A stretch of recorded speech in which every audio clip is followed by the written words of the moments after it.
ಹೀಗೆ ಪಿಲಿಕುಳ ನಿಸರ್ಗಧಾಮಕ್ಕೆ ಸಾಲಾಗಿ ಬರುತ್ತಿರುವ ಪುಟ್ಟ ಪುಟ್ಟ ಮಕ್ಕಳನ್ನ ಕಂಡು ಪ್ರವಾಸಕ್ಕೆ ಬಂದವರೆಂದು ಅಂದುಕೊಂಡಿದ್ದೀರಾ? ಖಂಡಿತ ಅಲ್ಲ. ಇವರೆಲ್ಲರೂ ಅನಾಥ ಮಕ್ಕಳು. ಇವರಿಗೆ ಮನೆಯೇ ಪ್ರಪಂಚ. ಹೊರಗಡೆ ಸುತ್ತಾಡಬೇಕೆಂದು ಅನಿಸಿದರೂ ಕರೆದೊಯ್ಯುವವರಿಲ್ಲ. ಆದ್ದರಿಂದ ಕೋಸ್ಟಲ್ ಫ್ರೆಂಡ್ಸ್ ಮಂಗಳೂರು ಈ ಮಕ್ಕಳಿಗೆ ಒಂದು ದಿನದ ಸಾಂತ್ವನ ಸಂಚಾರ ಕಾರ್ಯಕ್ರಮ ಆಯೋಜಿಸಿದೆ.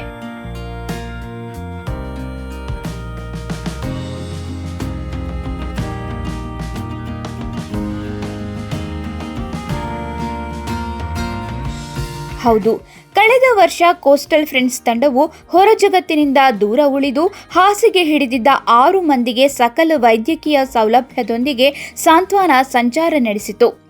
ಅದರ ಯಶಸ್ಸಿನಿಂದ ಪ್ರೇರಿತರಾಗಿ ಈ ಬಾರಿ ಸಾಂತ್ವನ ಸಂಚಾರ 2.0 ಕಾರ್ಯಕ್ರಮದ ಅಂಗವಾಗಿ ದಕ್ಷಿಣ ಕನ್ನಡ ಜಿಲ್ಲೆಯ ವಿವಿಧ ಪ್ರದೇಶಗಳ 87 ಮಂದಿ ಅನಾಥ ಮಕ್ಕಳಿಗೆ ತಿರುಗಾಟದ ಮಜಾ ಅನುಭವಿಸುವಂತೆ ಮಾಡಿದೆ.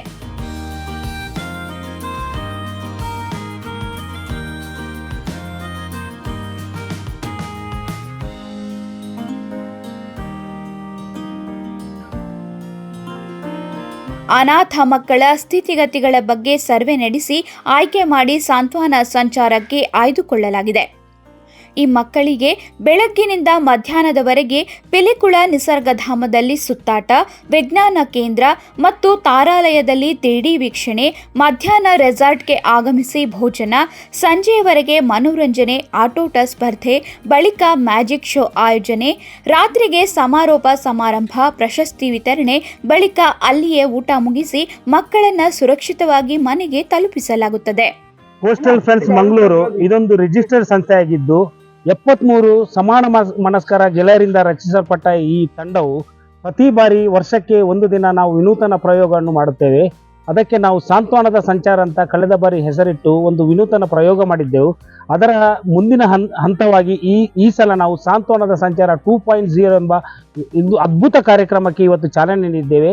ಇದರ ಅಂಗವಾಗಿ ನಾವು ನಮ್ಮ ಜಿಲ್ಲೆಯಲ್ಲಿರುವ ಅತಿ ಕಡು ಬಡವರು, ಅವರು ತಂದೆ ಇಲ್ಲದಂಥ ಅನಾಥ ಮಕ್ಕಳನ್ನು ನಾವು ಒಂದು ದಿನ ಸಂಚಾರಕ್ಕೆ ಕರೆಕೊಂಡು ಹೋಗುತ್ತಿದ್ದೇವೆ. ಈ ಸಂಚಾರದ ನಡುವೆ ನಾವು ಒಂದು ದಿನದಲ್ಲಿ ಮಾದರಿಯಾಗಿ ನಾವು ಒಂದು ಸಮಾಜಕ್ಕೆ ಒಂದು ಸಂದೇಶವನ್ನು ನೀಡುತ್ತಾ ಇದ್ದೇವೆ. ಅವರಿಗೆ ಬೇಕಾದಂತಹ ಆ ಸಂತೋಷವನ್ನು ನಾವು ನೀಡಲಿದ್ದೇವೆ. ಅದು ಪ್ರಾಣಿ ಸಂಗ್ರಹಾಲಯಗಿರಿ, ಇನ್ನೊಂದು ಅಮ್ಯೂಸ್ಮೆಂಟ್ ಪಾರ್ಕ್ ಆಗಿರಿ.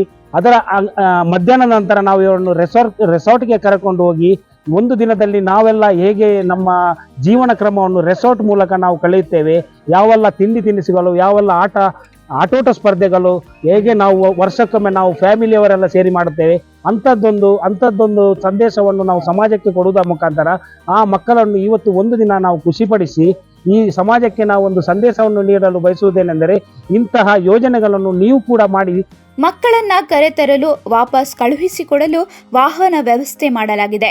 ಹೆಣ್ಣು ಮಕ್ಕಳ ನಿಗಾ ವಹಿಸಲು ಮಹಿಳಾ ಸ್ವಯಂ ಸೇವಕರನ್ನೇ ನಿಯೋಜಿಸಲಾಗಿದೆ. ತುರ್ತು ಸೇವೆಗೆ ಒಂದು ಆಂಬ್ಯುಲೆನ್ಸ್ ಮತ್ತು ವೈದ್ಯರನ್ನ ನಿಯೋಜಿಸಲಾಗಿದೆ. ಮಕ್ಕಳಿಗೆ ಸಮವಸ್ತ್ರ ಮಾದರಿಯ ಟಿ ಶರ್ಟ್, ಹ್ಯಾಟ್ಗಳ ವ್ಯವಸ್ಥೆ ಮಾಡಲಾಗಿದೆ. ಕೊನೆಗೆ ಎಲ್ಲ ಮಕ್ಕಳಿಗೂ ಅವರ ಕುಟುಂಬಸ್ಥರಿಗೂ 10,000 ಮೌಲ್ಯದ ಕಿಟ್ ನೀಡಲಾಗುತ್ತದೆ. ಎಲ್ಲ ಖರ್ಚು ವೆಚ್ಚವನ್ನ ಕೋಸ್ಟಲ್ ಫ್ರೆಂಡ್ಸ್ ಮಂಗಳೂರು ತಂಡದ 73 ಮಂದಿ ಸದಸ್ಯರೇ ಭರಿಸಲಿದ್ದಾರೆ. ಒಟ್ಟಿನಲ್ಲಿ ಈ ಉತ್ಸಾಹಿ ಯುವಕರ ತಂಡದ ಕಾರ್ಯ ಮಾತ್ರ ನಿಜಕ್ಕೂ ಶ್ಲಾಘನೀಯ.